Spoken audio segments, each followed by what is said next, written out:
Bom dia a todos.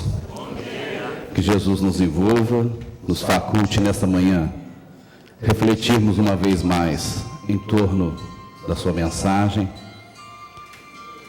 Para nós é uma alegria renovada estarmos de retorno a esta casa, a cidade de Colatina, na certeza de que o aprendizado aqui tem sido bastante profícuo, para que nós saiamos daqui com o propósito de focarmos o sentido real da nossa existência na Terra, a fim de que nós aproveitemos a encarnação, essa dádiva divina, que o Criador nos concedeu para ascendermos às paragens superiores. Nosso estudo está baseado em 3 obras de Joana de Ângeles: Conflitos Existenciais, Atitudes Renovadas, melhor dizendo, 2, e uma de Manuel Filomeno de Miranda, Trilhas da Libertação. Será importante, Joana nos convida a fazermos reflexões em torno do real sentido da nossa existência. O que é que nós temos buscado, o que é que nós temos feito, qual é a aplicação que nós temos dado a tudo aquilo que nós já aprendemos, e dessa forma nós descobrirmos que muitas vezes nós temos focado a nossa existência, dando a ela rumos que muitas vezes não tem sido salutar, não tem facultado-nos o aproveitamento ideal.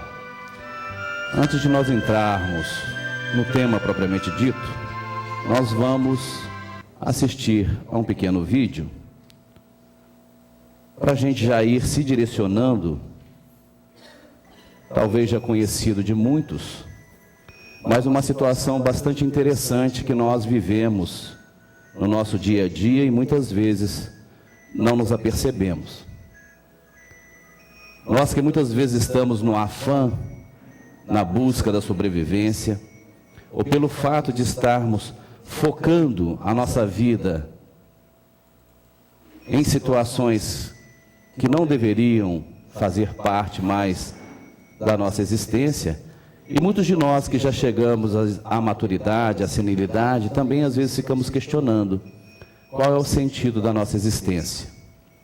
Então aqui um vídeo bastante interessante, provavelmente num dia de domingo, quando o filho vai visitar o pai, e às vezes muitos o fazem por obrigação, porque às vezes vamos simplesmente cumprir tabela e percebemos que nós não estamos presentes com as pessoas. Então ali o filho lendo o jornal e o pai tenta dialogar com o filho e pergunta: o que é aquilo? E o filho responde: um pássaro. O pai, novamente na tentativa de estabelecer um diálogo, pergunta: o que é aquilo? E o filho responde de forma paciente: eu acabei de falar, pai, um pássaro. Novamente o pai volta à carga: o que é aquilo?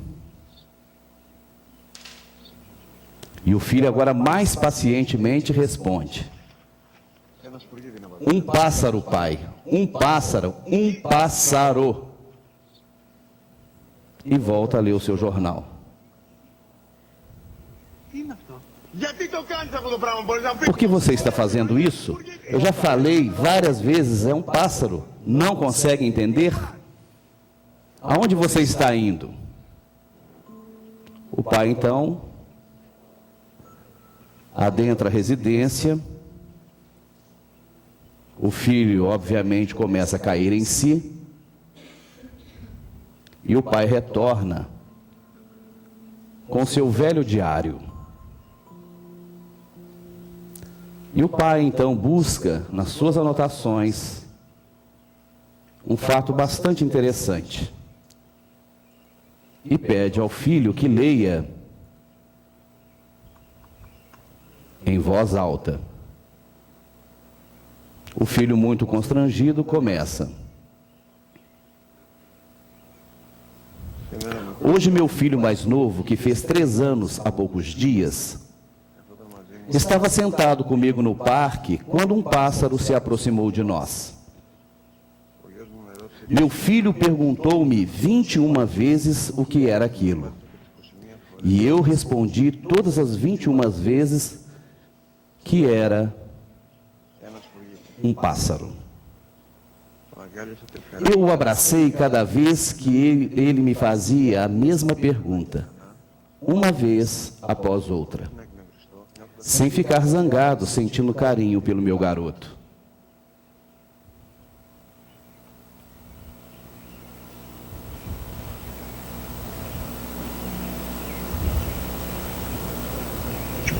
Então, esta é a realidade que muitos de nós vivemos.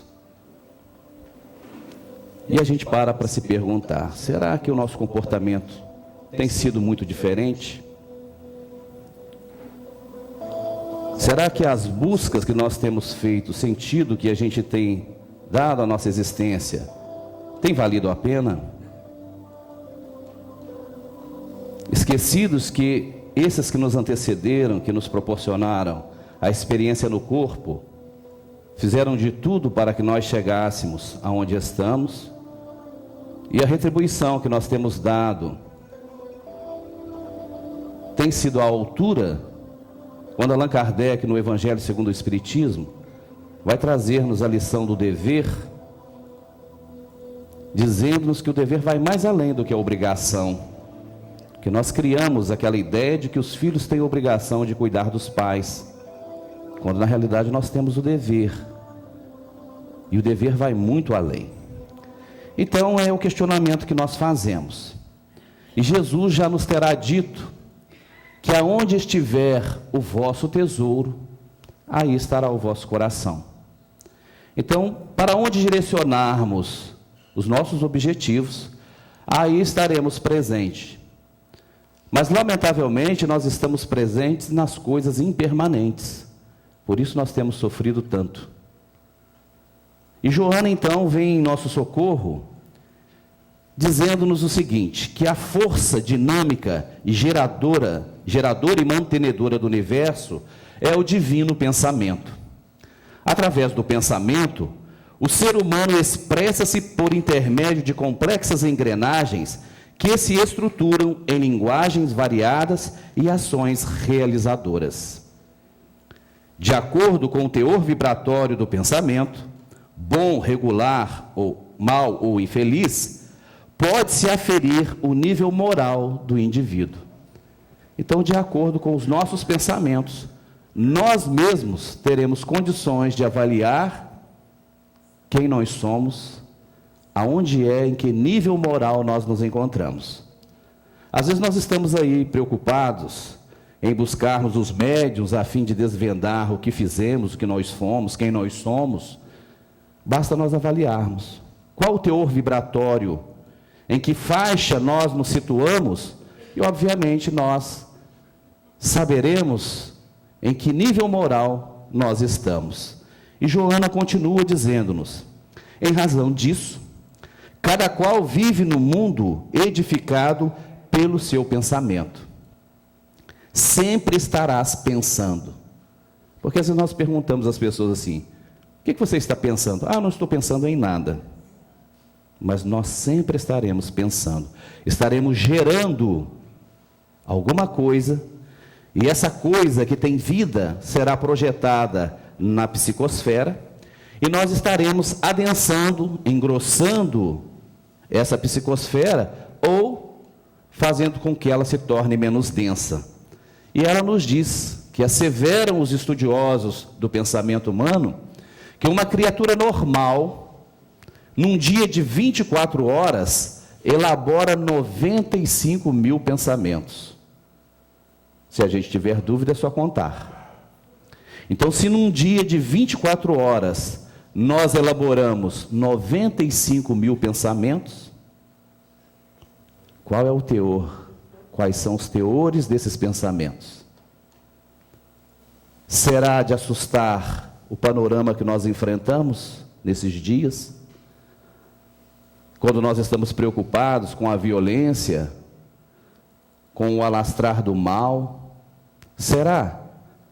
Aonde entra a nossa contribuição? E ela então vem enumerando esse teor vibratório, dizendo que, lamentavelmente, a grande maioria é constituída de ressentimentos. Então, somos nós, projetando esses pensamentos para a psicosfera.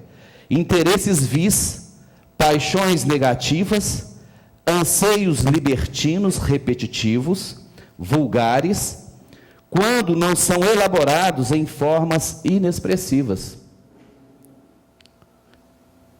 Quando, porém, controlar o pensamento, terá descoberto o fogo pela segunda vez. Então, tão importante a questão do pensamento, que quando nós descobrirmos a sua importância, quando nós soubermos a força que nós possuímos, ela compara esse controle do pensamento, projetarmos pensamentos edificantes, como a descoberta do fogo, o quanto isso foi importante para nós na nossa caminhada evolutiva, para que a gente aprenda a assumir atitudes renovadas, para que a gente participe desse processo, porque nós vivemos a vida como alguém que está de fora do contexto, quando na realidade nós somos membros atuantes do que está acontecendo aí. Tudo tem a ver conosco. Temos responsabilidades recíprocas para tudo que aí está. O grande problema é que a gente acha que a gente não tem nada a ver com isso. E dessa forma as coisas vão nos afetando, de forma indireta, até o momento que elas chegam e batem a nossa porta e a gente não tem como fugir. Então é nesse convite que nós vamos fazer esse questionamento. Qual é o sentido da vida na visão do mundo? O que é que as criaturas objetivam? E mesmo que a gente saia perguntando, as pessoas nos responderão quais são os seus objetivos, qual é o real sentido da sua existência, mas, na verdade, essas respostas não corresponderão, de fato, àquilo que deveria ser. E Manuel Filomeno de Miranda, então, no capítulo 20 da obra Trilhas da Libertação, vai trazer-nos uma reunião que foi elaborada pelos Espíritos das Trevas, para que eles investissem de forma intensificada na humanidade, fazendo-nos buscar objetivos que não são os reais, mas que, lamentavelmente, esses são os objetivos, o sentido que a criatura humana busca. Então, lá nesse projeto que esses espíritos, que são muito inteligentes, elaboraram, porque nós temos a infeliz ideia de acharmos que quando um espírito é inferior, ele é destituído de inteligência, o que não é verdade. São espíritos inteligentíssimos e sabem perfeitamente aonde está o nosso calcanhar de Aquiles. E sabendo disso, eles elaboraram um projeto para que de forma intensa o aplicassem e conseguissem arrebanhar um número muito grande de adeptos, principalmente de religiosos. Então vamos ver se nós não nos enquadramos nessas buscas desse projeto que eles, de forma sagaz, elaboraram, parafraseando Buda. E aí Manuel Filomeno vem descrevendo essa reunião. Então eles estabelecem as 4 legítimas verdades que a criatura humana busca. E a primeira delas é o poder. Todos nós ansiamos em ter poder. Diz até o ditado que se você quer conhecer uma pessoa, dê poder a ela. E aí a gente vai, muitas vezes, se apercebendo de que nós, às vezes, estamos enquadrados nessa situação. Então, diz o projeto desses espíritos: o poder tem prevalência em a natureza humana. Remanescente dos instintos agressivos, dominadores e arbitrários, ele se expressa de várias formas, sem disfarce ou escamoteado, explorando aqueles que se lhe submetem e desprezando-os ao mesmo tempo. Então, o poder explora aqueles que estão submetidos e despreza, como também aos competidores e indomáveis, detestando por projetar-lhe sombra. O poder é alçapão que não poupa quem quer que ele caia na trampa. Ademais, a morte advém e a fragilidade diante de outras forças aniquila o iludido. Então estamos nós aí, buscando a fama, o poder, essas conquistas temporárias que muitas vezes fazem nos perder a encarnação. Quando a gente vê as pessoas se engalfiando nessas disputas, isso em diversos níveis da nossa vida, às vezes nos templos religiosos, na política, no trabalho, fazem de tudo para subirem, entre aspas, fazendo das pessoas um degrau.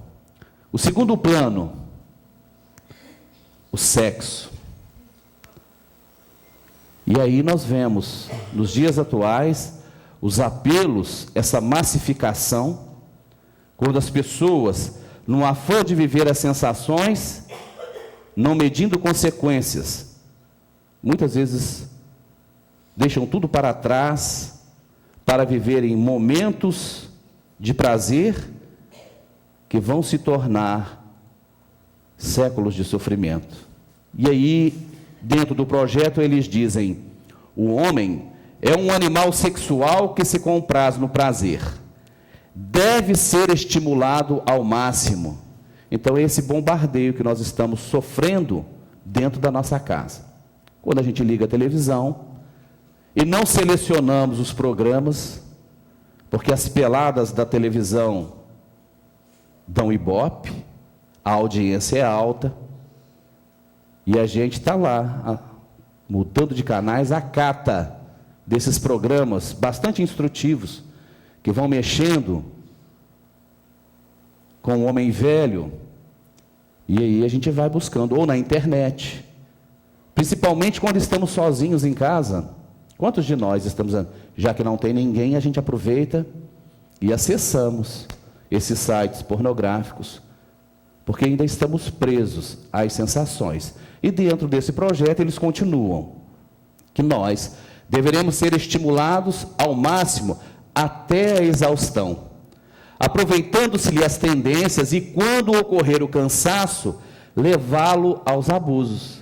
Então as criaturas partem para essas vivências de forma tão intensa que, quando chega o cansaço, elas começam a apelar. Essas aberrações.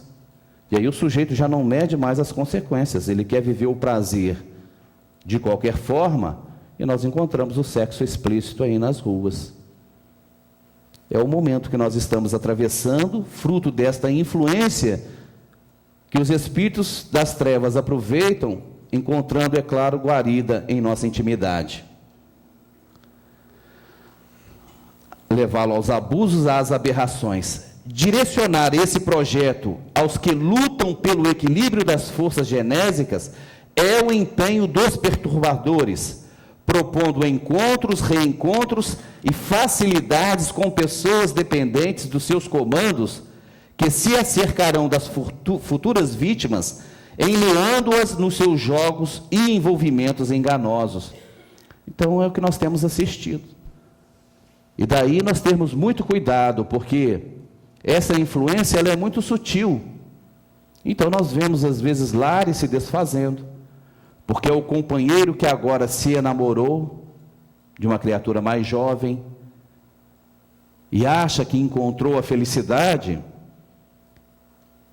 e chuta o balde, como diz o ditado, larga tudo porque agora ele quer ser feliz. Então abandona o lar, a família, os filhos e sai para viver essas experiências.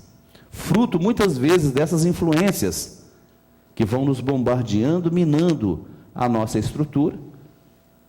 E daí nós temos muito cuidado, porque todos nós ainda somos muito vulneráveis. E será bom que a gente diga isso para nós mesmos, a fim de que a gente se policie, para que a gente saiba que nós estamos sujeitos a essas quedas, a essas investidas, e nos mantenhamos em guarda.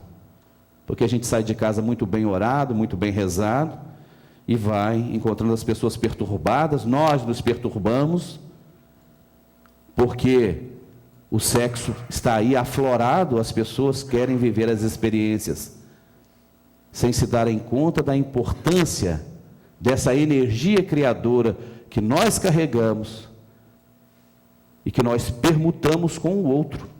E que quando isso acontece, nós doamos um quantum de energia para o outro e absorvemos um quantum. Daí as pessoas que vivem as experiências de forma tresloucada, inventerada, adoecem com muita facilidade, porque vão absorvendo essas energias, muitas vezes desequilibradas, e acabam se perdendo. Atraído o animal que existe na criatura, a sua dominação será questão de pouco tempo. Então, são esses encontros e reencontros, pessoas que vão se aproximando de nós e que muitas vezes, por estarmos invigilantes, a gente vai se permitindo, e quando vê, nós estamos envolvidos numa teia em que a gente não consegue raciocinar. Por mais que alguém chegue para nós e diga: fulano, olha o que você está fazendo.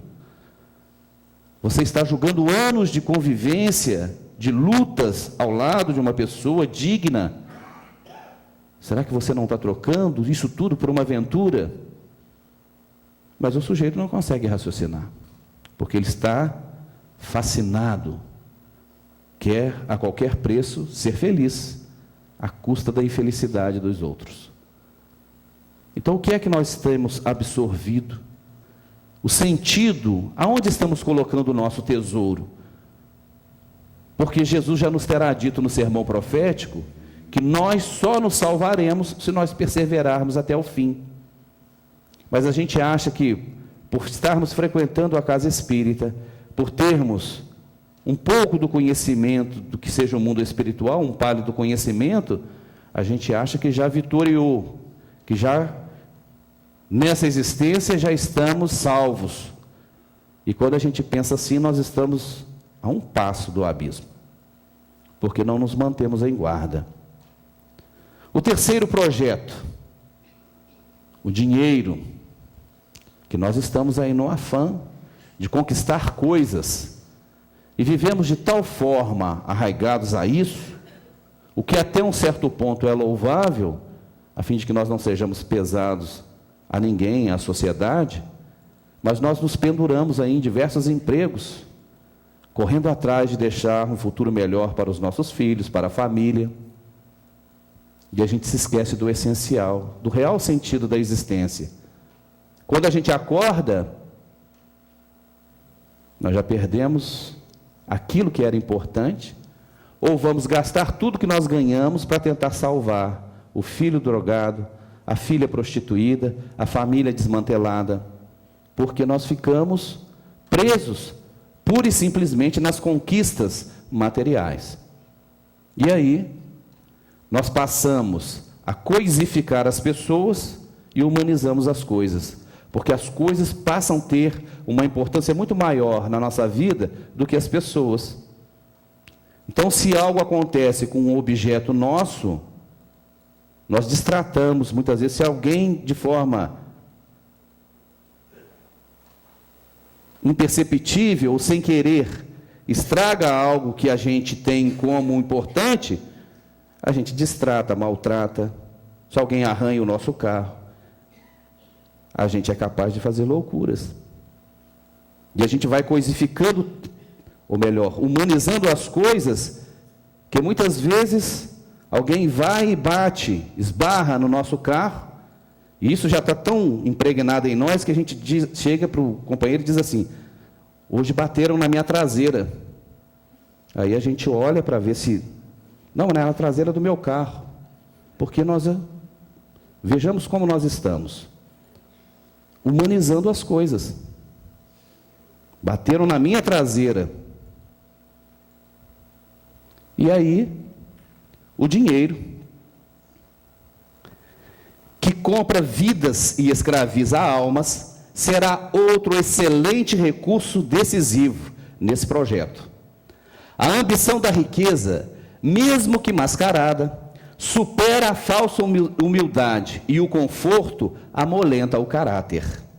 Não é assim que ocorre? Quando a gente tem muito dinheiro no bolso, se a gente não der a aplicabilidade devida, o caráter vai amolentando, a gente não precisa fazer esforço. Para quê? Basta usar o cartão, usar a internet, fazer uma transferência. Então, nós vamos nos acomodando. Por isso que, às vezes, é preferível a gente passar uns arroxos de vez em quando, desde que a gente não seja imprevidente, conforme Allan Kardec diz lá, no Evangelho segundo o Espiritismo, no capítulo 5º, causas atuais das aflições, não é? Porque há pessoas que gastam mais do que têm e se arruinam. Pessoas que não fazem um projeto, não medem a água com o fubá e aí acabam se perdendo. Mas as facilidades, muitas vezes, são grandes obstáculos no nosso processo evolutivo.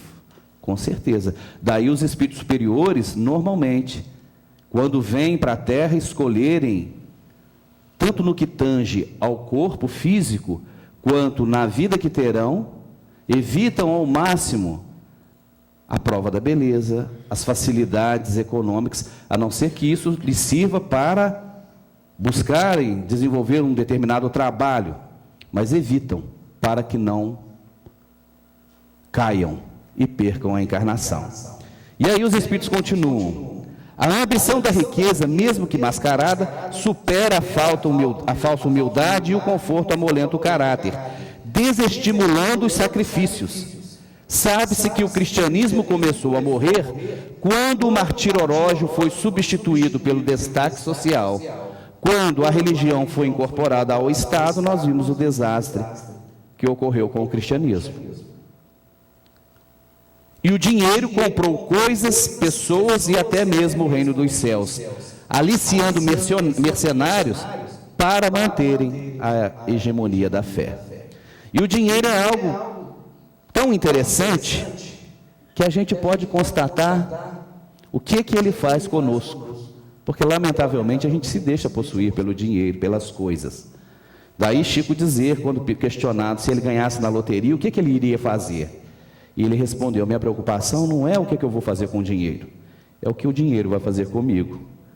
E aí, esse filme ilustra bem essa situação, intitulado O Buraco Negro. O indivíduo está aí no escritório, já doido para ir embora para casa, cansado, e vai tirar um xerox. A máquina emperra, de repente, olha o que sai. Não era isso que ele estava xerocando. Ele confirma, talvez seja fruto do cansaço. De repente,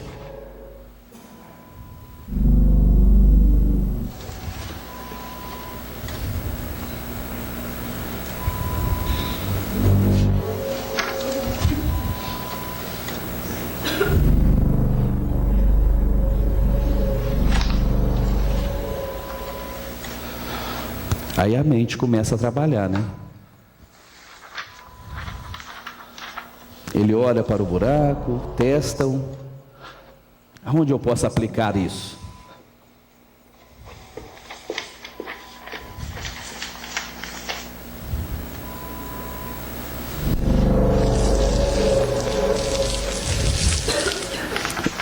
É a nossa velha mania de levar vantagem, tirar proveito das situações.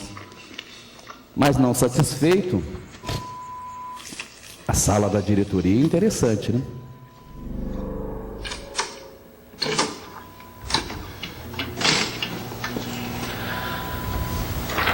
O cofre. Veja que ele já ampliou a cópia. E aí, nessa ânsia de ter dinheiro, ele não se contenta com pouco. Mais um pouquinho? Não, só mais um pouco. Não, ainda tem um resto lá no fundo, quem sabe? Mais um pouquinho. Mais um pouco. Mais um pouco. Pronto. Nos tornamos prisioneiros. E o quarto projeto é o narcisismo. essa paixão que nós desenvolvemos por nós mesmos, e que muitas vezes tem nos produzido percas na nossa existência lamentáveis. E dentro desse projeto eles estabelecem que o narcisismo é filho predileto do egoísmo e pai do orgulho, da vaidade, inerentes ao ser humano.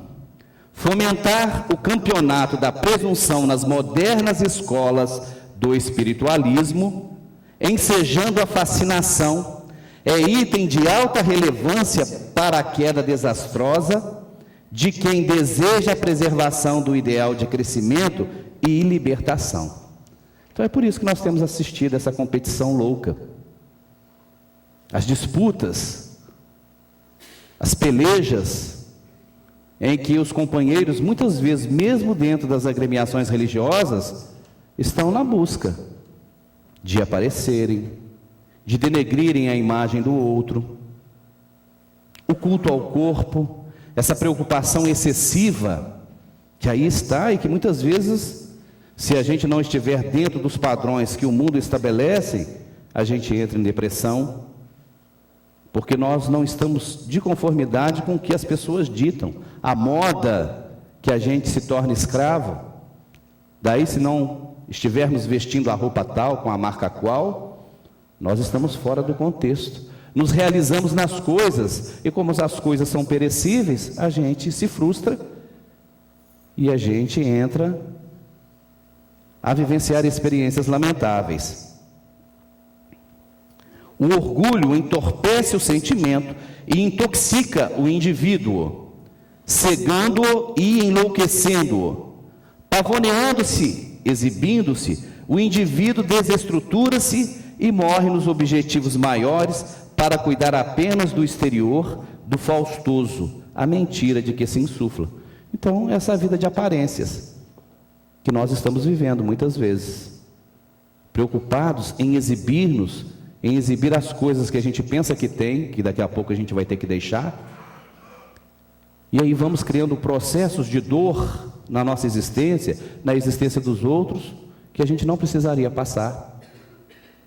Então, é um projeto muito bem delineado, muito bem elaborado, por espíritos enfermos, que estão no mal, mas que não são destituídos de inteligência, e que lamentavelmente têm conseguido arrastar um volume enorme de trabalhadores do bem, porque eles têm direcionado esse projeto para os trabalhadores de diversas agremiações religiosas, principalmente para os espíritas. Daí nós assistimos, vermos indivíduos de várias denominações religiosas caindo, praticando a pedofilia, o sexo inveterado, pessoas que são muitas vezes referências e que não se deram conta desse envolvimento e acabam tombando, e quando caem, arrastam consigo uma leva enorme de criaturas que tinham nessas pessoas um referencial. E aí continua Joana: a atualidade, não obstante o sexo constitua um paradigma, um padrão de comportamento essencial, a sua satisfação aligeirada continua destituída de significado profundo, que permita o equilíbrio das emoções e a segurança afetiva. A troca insensata de parceiros, na busca da variedade ao invés de satisfazer, mais frustra. Então estão as pessoas, a cata de satisfação, a hora que você pensa, já separou da esposa, do marido, já está com outra, e muda de uma, Joana nos diz isso no livro Vida Feliz, mudam de uma situação para outra, sem tempo de refletir, sem se darem conta de que as coisas precisam acontecer, às vezes de forma mais devagar nesse aspecto. E aí vão vivendo, sai de uma experiência e entra em outra, e vão se frustrando. Por isso que a gente vê que relacionamento de famosos normalmente não dura. Porque querem viver o momento de forma intensa, sem se darem conta dos ajustes, dos assentamentos que precisam ser feitos para que a relação se torne mais sólida, mais estruturada. Porque basta um falar mais alto, o outro já abandona. Então nós precisamos refletir em torno disso. Demonstrando que o intercurso sexual é mais um modismo da sociedade moderna, que se considera liberta dos tabus, porque nós saímos de uma pressão muito grande até alguns anos atrás, e nos atiramos à libertinagem. Do que realmente uma forma de expressar os sentimentos e trabalhar a ansiedade. Nessa busca desenfreada, transita-se de um estado de estresse para outro, sem que haja harmonia interior nas buscas efetuadas. As pessoas que compartem desses momentos são descartáveis, grátis ou remuneradas, bem ou mal situadas no contexto social, objeto de uso sem nenhum sentido psicológico realizador. Então, no afã de viver essas experiências, as pessoas vão se perdendo. E aí Joana continua. Quando essas pessoas são conhecidas e importantes, portadoras do brilho que a mídia ilusória lhes confere, constitui um desafio para o conquistador ansioso, masculino ou feminino. Então, quando o indivíduo almeja conquistar aquela pessoa que está na mídia, e ele busca isso com um afã, depois que conquista, ele percebe que ela não é diferente das outras. E aí a gente vai vendo que esses relacionamentos são descartáveis, porque não encontra nada de especial. Às vezes até mais problemas do que com o parceiro ou a parceira anterior. Há uma sofreguidão para aparecer, uma necessidade desesperadora para estar em todos os lugares ao mesmo tempo, tombando na exaustão e levantando-se sob os estímulos químicos ainda mais frustrantes. Então nós às vezes estamos aí, querendo estar em todos os lugares ao mesmo tempo, estar na mídia.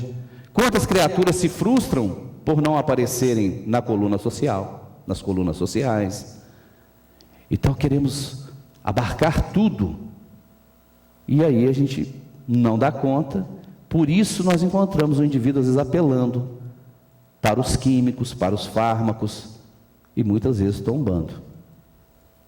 E ela vai arrematando dizendo-nos, vitimado em si mesmo, por quê? O indivíduo é vítima, nós somos vítimas de nós mesmos, porque estamos colocando os nossos objetivos nas coisas que são importantes, mas não são o fim da nossa existência, que precisam ser vividas dentro de um padrão de equilíbrio, porque fazem parte da nossa existência, das nossas necessidades, mas não são o fim.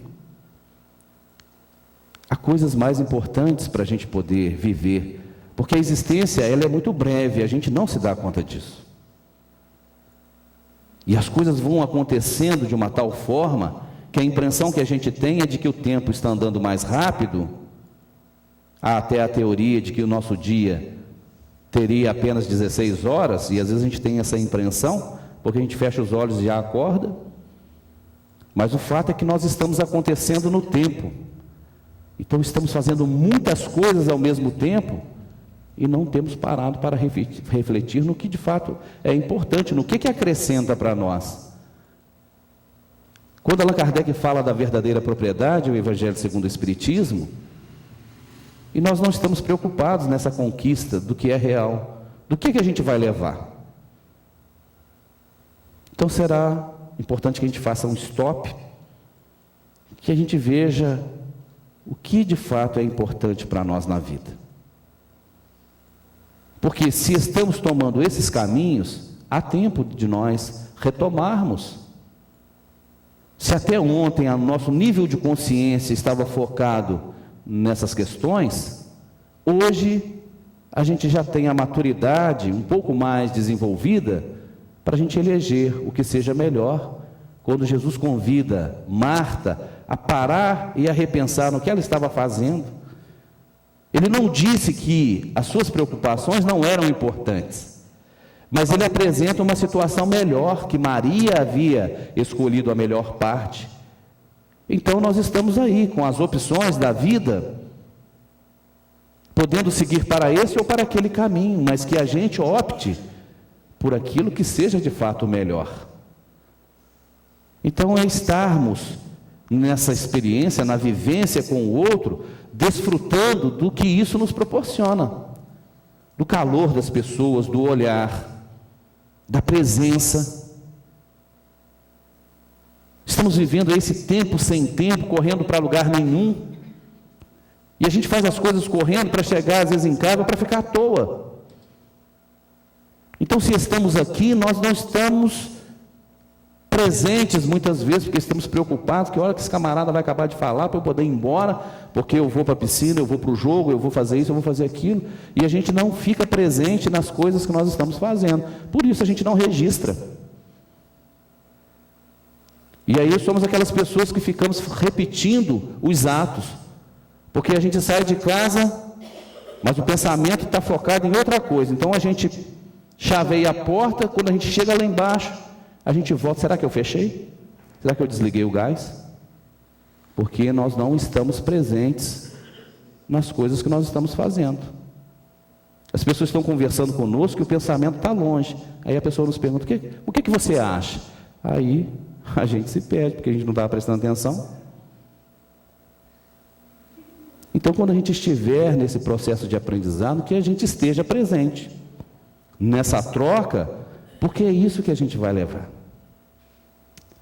Porque daqui a pouco chegam experiências, a vida nos convida a testemunharmos situações que a gente vai ver o que a gente construiu, o que valeu a pena.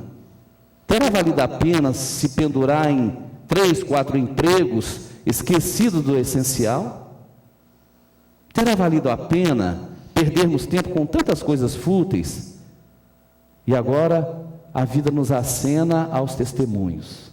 Quando chega o momento, aí é que a gente vai se dar conta. Nós vamos adiantar aqui para que a gente possa já ir partindo para a conclusão. E aí Joana nos diz: quando não se vivencia o presente em sua profundidade, perdem-se as experiências que ficaram arquivadas no passado. Então, se nós estamos aqui e vamos fazendo da nossa vida, criando essas situações de não estarmos presentes, nós vamos perdendo as experiências que ficaram no passado. E todo aquele que não possui passado nos arquivos da memória atual é destituído de futuro, por faltarem-lhe alicerces para a sua edificação. Então, que a gente aprenda a se situar, viver intensamente o momento, porque a gente não sabe daqui a pouco o que é que vai nos acontecer, se vamos ser chamados à pátria espiritual. Então, se nós não vamos solidificando esses registros, porque o passado, ele faz parte da nossa existência, e a gente diz assim, eu não gostaria de ter passado, porque a pessoa já errou tanto, mas o erro é a forma de nos ensinar como fazer de forma correta. E, lamentavelmente, nós cometemos o equívoco de fazer as nossas avaliações com os erros do ontem, e a gente fica se punindo hoje com a consciência que a gente adquiriu. Então, isso é insano. Se a gente tem consciência que errou ontem, o nosso nível de consciência ontem era 1. Hoje nós já conseguimos desenvolver um pouco mais.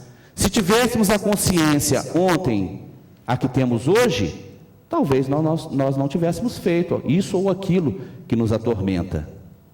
Então, é utilizarmos os recursos que nós já somos detentores para a nossa felicidade, para o nosso progresso. E não fazermos essas avaliações de forma a ficarmos nos punindo com os erros de ontem, com a consciência que a gente tem hoje. Se a gente descobriu que algo que nós fizemos ontem não foi saudável, não foi salutar, ponto. A vida se encarregará de criar situações para que a gente recoloque as coisas no lugar. Mas o que nós não poderemos fazer é nos punir com o nível de consciência hoje pelos erros do passado. Então a gente vai aprender e vai se dar conta de que nós precisamos presentificar as coisas, estar presente naquilo que estamos fazendo, para que nós não venhamos a ficar destituídos de futuro.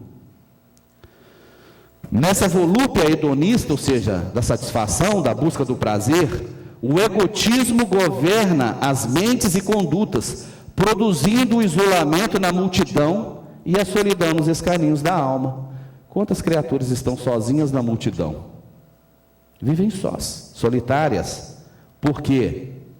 Porque deixa o egotismo, a busca do prazer, governar a nossa mente. A gente foca: aonde estiver o vosso tesouro, aí estará o vosso coração. Por isso a gente muitas vezes tem sofrido de forma desnecessária. Todo prazer que representa, ou seja, que não é real, então todo prazer que representa a alegria real, é só uma representação, impõe um alto preço pela falta de espontaneidade, pela comercialização dos seus valores e emoções. E aí ela conclui: não seja de estranhar-se que a juventude desorientada, sempre apresentada, não seja de estranhar-se que a juventude desorientada, sempre arrebatada pela música de mensagem rebelde e agressiva, de conteúdo deprimente e aterrorizante, com a internet exibindo as imagens de adolescentes suicidas, em demonstração de coragem e desprezo pela vida, ignore as possibilidades de um futuro risonho que lhes parece falacioso. Porque lhes é apresentado um conteúdo de forma desajustada, que por mais que a gente fale que existe uma perspectiva melhor, eles não acreditam. Porque muitas vezes nós também não acreditamos. Porque a gente não vivencia aquilo que a gente prega. E para a gente ver esse mundo de isolamento em que a gente se encontra, a nossa vida muitas vezes está também dessa forma. Estamos conectados, mas nos desconectamos daqueles que estão ao nosso redor. Então, para a gente pensar que quando a gente estiver com as pessoas, nós estamos com as pessoas, mas a gente está ali, vivendo essa situação. As pessoas ao nosso lado se tornam invisíveis. Quantos de nós somos aqueles que todos os dias mandamos mensagens por e-mails, felicitamos as pessoas, mas encontramos no elevador, na rua, somos incapazes de darmos um bom dia, de olharmos nas pessoas. Então, nós precisamos repensar, até o momento que a gente se dê conta de quem está ao nosso lado. E aí a gente desliga tudo e a gente passa a enxergar as pessoas.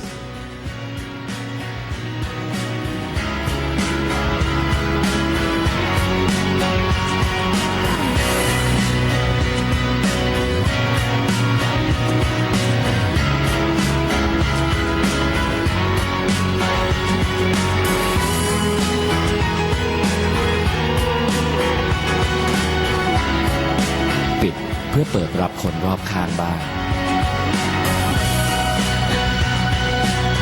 D-Tag เชื่อในความพอดี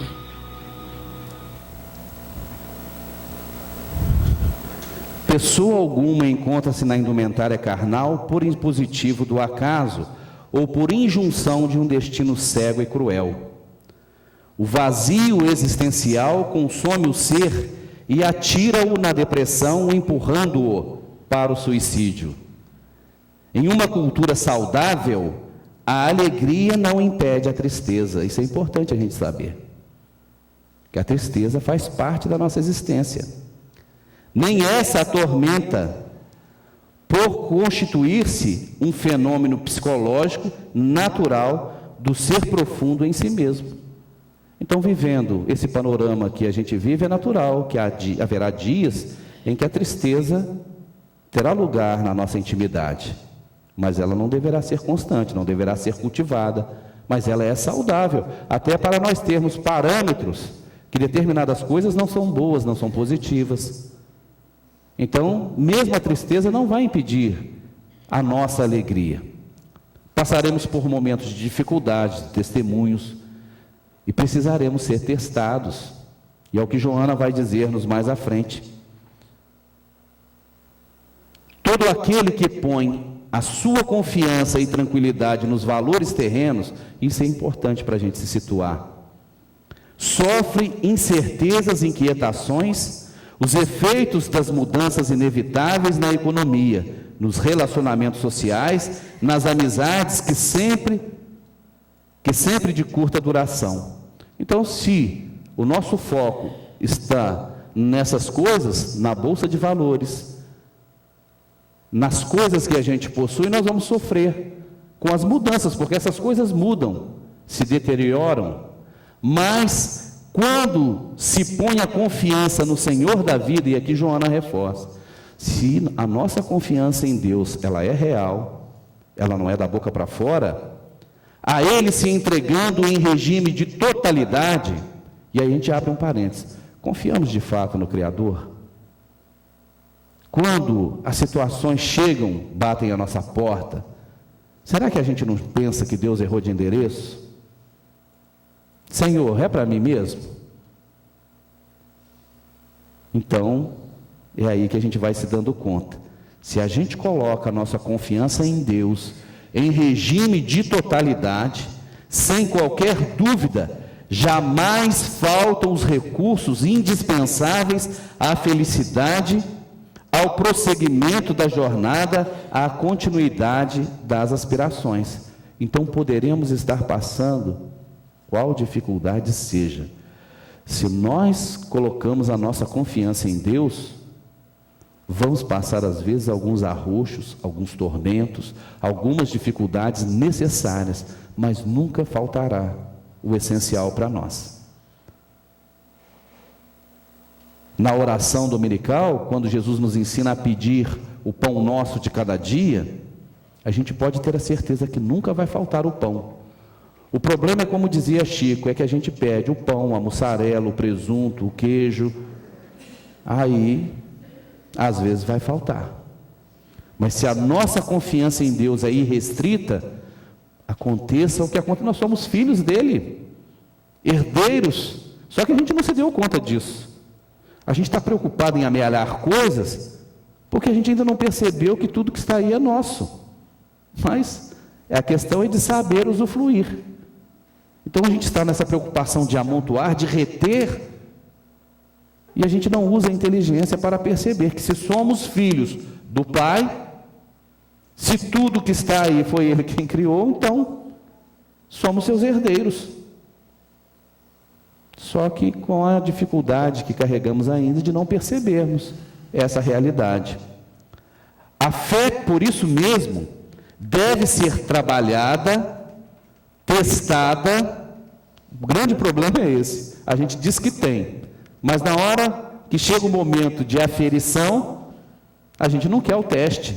Vamos ver se a fé que ele diz ter, se ela está consolidada. Então, ela tem que ser trabalhada, testada, reflexionada. Em que nós acreditamos? A gente não tem que acreditar porque alguém veio aqui e disse que é assim. Por que é assim? Então a gente começa a trabalhar esse processo na nossa intimidade.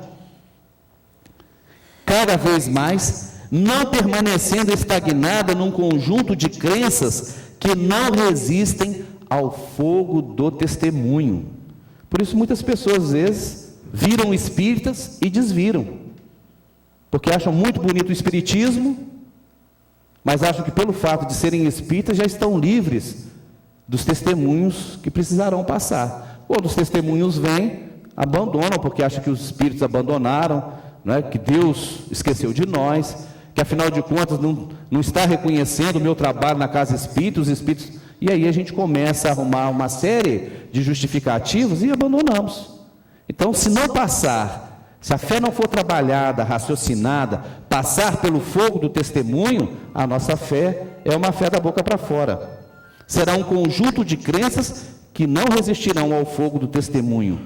Dinâmica é atuante, conseguindo superar as circunstâncias que tem o dever de enfrentar corajosamente. E aí a gente retorna, qual então o sentido real da vida? Para a gente fechar.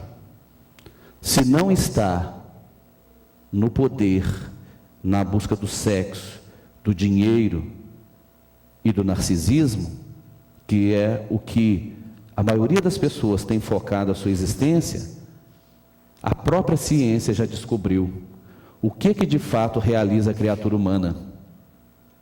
Num trabalho que a nossa companheira Anete Guimarães vem desenvolvendo, ela relatando as experiências que cientistas americanos realizaram na década de 90, quando indivíduos submetidos ao scanner cerebral funcional relataram, perguntados o que lhes causava mais prazer na vida, e eles focaram no poder, no dinheiro, na beleza, no narcisismo. Quando na realidade as áreas do cérebro que correspondiam às áreas do prazer não eram esses relatos que as pessoas diziam sentir prazer. E descobriu-se que o que causa prazer na criatura humana, em primeiro lugar, é o saber, sair da ignorância.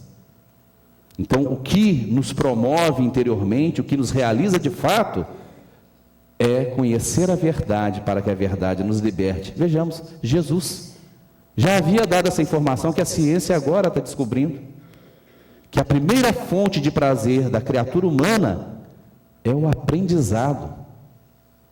E a segunda fonte, a superação. Quando o indivíduo se supera, portador de limitações que todos nós somos, às vezes físicas, às vezes emocional e espiritual, é a segunda fonte de prazer. Veja, não tem nada a ver com essas buscas. E a terceira fonte de prazer, o sofrimento, que as criaturas buscam sofrer, como ela descreve num circuito de culpa e arrependimento, de autopunição que nós vivemos. Que se a gente acha que errou, a gente tem que se punir. Então, como nós trazemos sentimentos de culpa do passado, a gente vive se punindo, porque a gente supõe saber de coisas que ninguém sabe. Como ninguém sabe das coisas que eu suponho saber, eu então me autopuno. Então, esse terceiro fator é que a gente precisa trabalhar, mas buscarmos aprender para nos libertarmos e a superar as nossas limitações. Então, Joana remata dizendo-nos que o objetivo real da vida é proporcionar ao espírito o desenvolvimento dos recursos divinos nele íncitos e adormecidos, que são capazes de guindá-lo à real alegria e à saúde integral. O que a ciência está dizendo é buscar desenvolver em nós os recursos que estão dentro de cada um de nós. Vós sois deuses. Jesus, novamente, está tudo no Evangelho. Tudo isso é para explicar, tentar explicar o que está lá, mas que Jesus de forma simples já colocou para nós.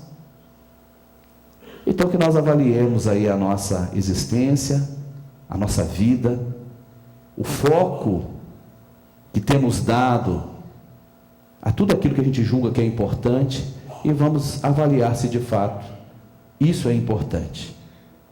Mas que nós aprendamos a escolher a melhor parte, para que a nossa vida faça sentido, para que a gente tenha um aproveitamento intenso, para que quando retornarmos ao mundo espiritual, nós cheguemos lá na condição de completistas, daqueles que completaram os projetos, os planos que elaboraram antes de vir para a Terra. E a gente arremata aí com esse vídeo de superação, que mesmo chegando ao final da existência, muitas pessoas jogam a toalha, ou mesmo muito antes. E aí o caso de 5 tailandeses, baseado numa história real, começaram a se questionar: para que vivem as pessoas? Para sentir falta de alguém?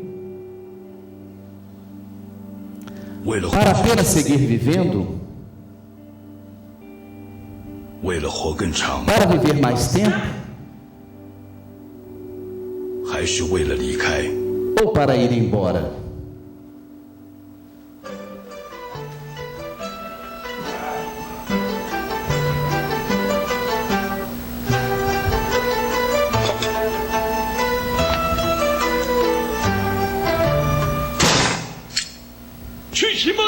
Vamos andar de moto.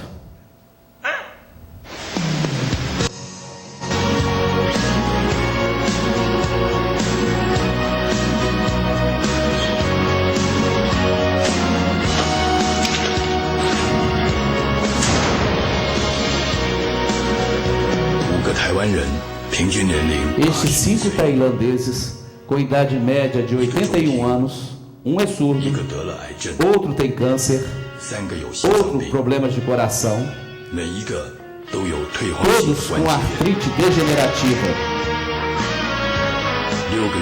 6 meses de preparação.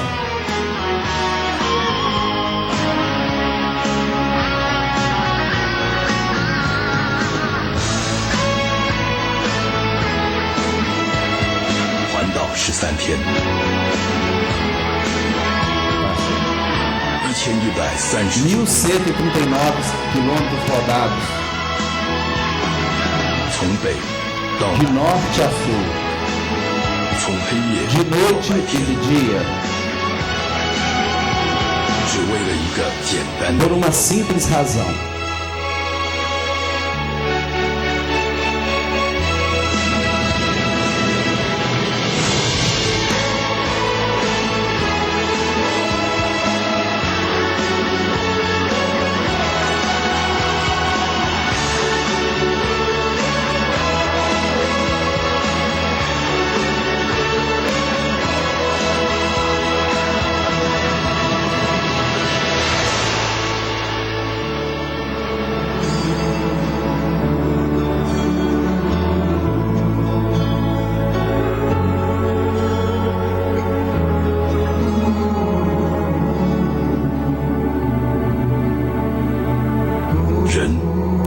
Para que as pessoas vivem? Sonhos. Que a gente sonhe e realize. Muita paz.